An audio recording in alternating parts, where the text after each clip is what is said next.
ബോച്ചെ ഫാൻസിന് സന്തോഷിക്കാൻ വകയുണ്ട്. ബോബി ചെമ്മണ്ണൂർ എന്ന ബോച്ചയ്ക്ക് ഹൈക്കോടതി ജാമ്യം അനുവദിച്ചു. 6-ാം നാളാണ് ജയിലിൽ നിന്നും ബോബി ചെമ്മണ്ണൂർ പുറത്തേക്ക് വരുന്നത്.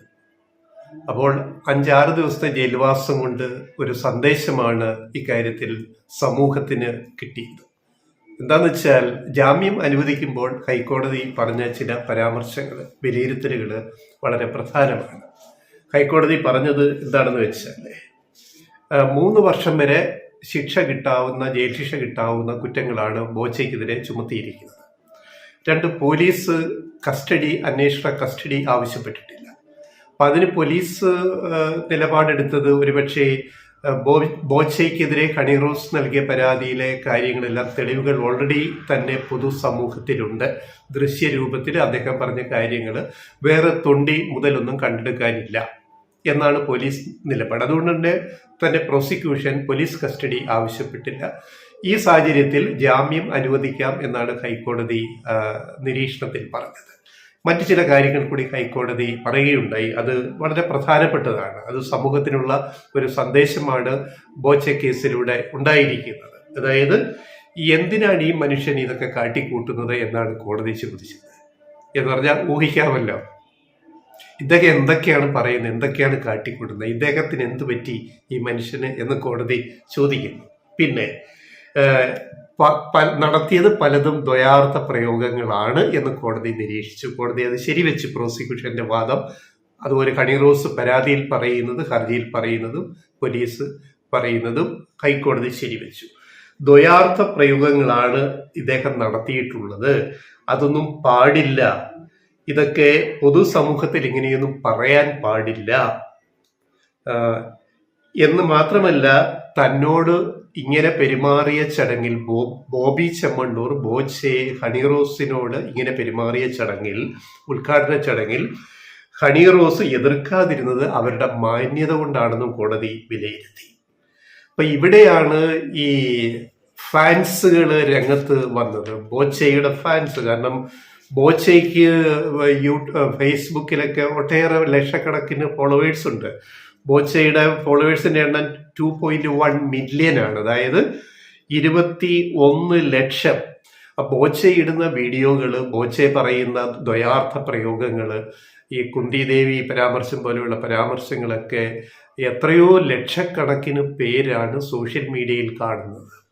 അപ്പോൾ സോഷ്യൽ മീഡിയയിൽ വളരെ ഇൻഫ്ലുവൻസറായിട്ടുള്ള ഒരു വ്യക്തിയാണ് ബോബി ചെമ്മണ്ണൂർ എന്ന് നമുക്ക് ഊഹിക്കാം. അതുപോലെ രാഹുൽ ഈശ്വർ, ബോബി ചെമ്മണ്ണൂരിനെ സപ്പോർട്ട് ചെയ്യാൻ എത്തിയ രാഹുൽ ഈശ്വറിനും വലിയൊരു പിന്തുണ സോഷ്യൽ മീഡിയയിലുണ്ട്. അതിനെപ്പറ്റി ഞങ്ങൾ കഴിഞ്ഞ ദിവസം വീഡിയോയിൽ പറഞ്ഞ കാര്യമാണ്. സോഷ്യൽ ഓഡിറ്റിങ്ങിന് ഹണി റോസിനെ വിധേയമാക്കണം എന്നൊക്കെയുള്ള ശുദ്ധ മണ്ടത്തരങ്ങൾ രാഹുൽ ഈശ്വർ വിളിച്ചു പറയുമ്പോൾ അതിൻ്റെ അർത്ഥശൂന്യത എന്താണെന്ന് ഞങ്ങൾ ചൂണ്ടിക്കാണിച്ചതാണ്.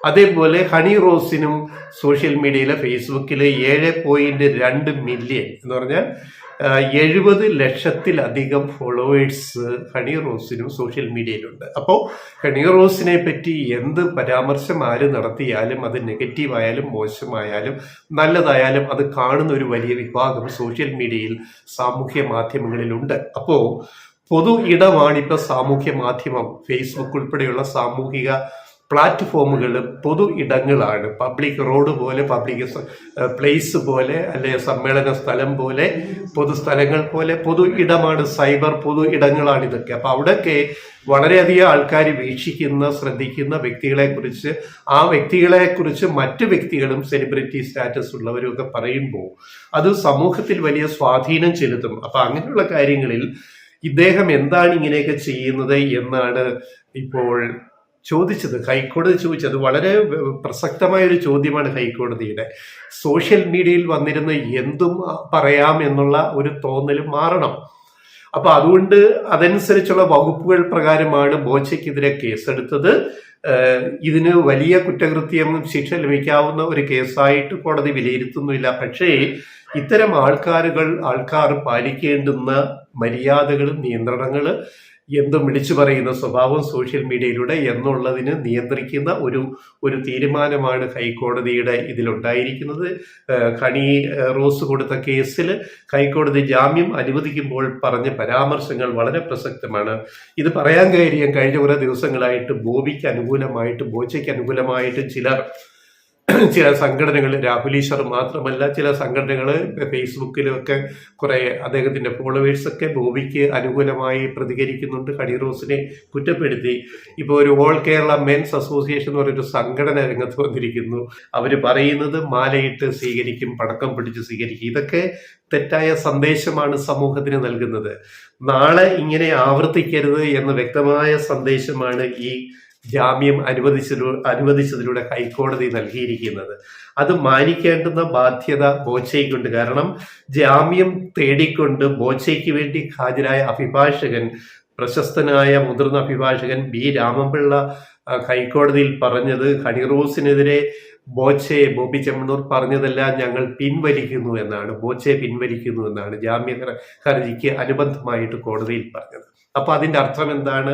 ജാമ്യം ലഭിക്കാൻ ഇതുവരെ പറഞ്ഞതെല്ലാം വിഴുങ്ങേണ്ടി വന്നു ബോബി ചെമ്മണ്ണൂരിന് തന്റെ അഭിഭാഷകനിലൂടെ. ബോബി ചെമ്മണ്ണൂർ പറയാതെ അഭിഭാഷകൻ അങ്ങനെ കോടതിയിൽ പറയത്തില്ലല്ലോ. അപ്പോൾ പറഞ്ഞതെല്ലാം വിഴുങ്ങി ബോച്ചെ ജയിലിൽ നിന്ന് 6-ാം ദിവസം പുറത്തിറങ്ങുകയാണ്. അത് ബോച്ചയും ഇതിൽ നിന്നൊരു പാഠം പഠിച്ചു കാണും. 6 ദിവസത്തെ ജയിൽവാസം കൊണ്ട് ഇനി താൻ ഇങ്ങനെ ചെയ്യാൻ പാടില്ല എന്നൊരു പാഠം ബോബി ചെമ്മണ്ണൂർ പഠിച്ചു കാണും. ഹൈക്കോടതിയും വിലയിരുത്തിയത് അങ്ങനെയാണ്. പിന്നെ ഫാൻസിന്റെ വഴിക്ക് പോകട്ടെ, ഫാൻസുകൾ പടക്കം പൊട്ടിക്കുകയോ മാലയിടുകയോ എന്തൊക്കെ ചെയ്യട്ടെ. പക്ഷെ ഈ ഫാൻസുകാർ സ്വയം ചിന്തിക്കുക, നിങ്ങൾ എന്താണ് ചെയ്തു കൂട്ടുന്നത്, നിങ്ങൾ നൽകുന്ന സന്ദേശം എന്താണെന്ന് കൂടി ഒന്ന് ഓർക്കുന്നത് നന്നായിരിക്കും.